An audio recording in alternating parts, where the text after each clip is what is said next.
উত্তর কলকাতার তৃণমূল কংগ্রেস প্রার্থী সুদীপ বন্দ্যোপাধ্যায়কে আবারও নিশানা করলেন বিজেপি প্রার্থী তাপস রায়। এবার রোজ ভ্যালির মামলা নিয়ে প্রসঙ্গ তুলে তিনি নিশানা করলেন, বলছেন যে রোজ ভ্যালির মামলার ফের তদন্ত শুরু হোক।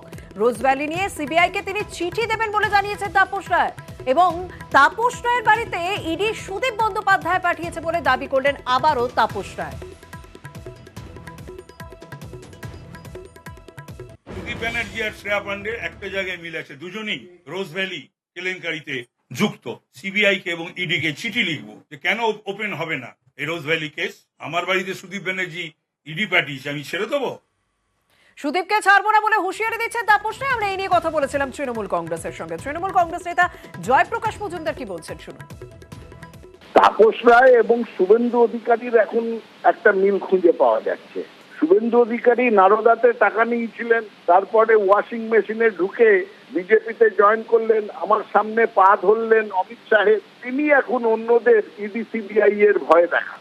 আর তাপস রায় তার বাড়িতে ইডি গেল চাকরির ব্যাপার নিয়ে, অবৈধ নিয়োগ নিয়ে। তখন তিনি কার পা ধরেছিলেন সেখানে আমি অন্তত উপস্থিত ছিলাম না। তিনি আবার ভয় দেখাচ্ছেন অন্যদের যে ইডি সিবিআই করে দেবো। তাপস রায় নিজের কথাবার্তার মধ্যে দিয়ে প্রকাশ করে দিচ্ছেন যে তিনিও কোনো না কোনো জায়গায় জড়িয়ে আছেন, তাই জন্য তাকে এইসব কথা বলতে হচ্ছে।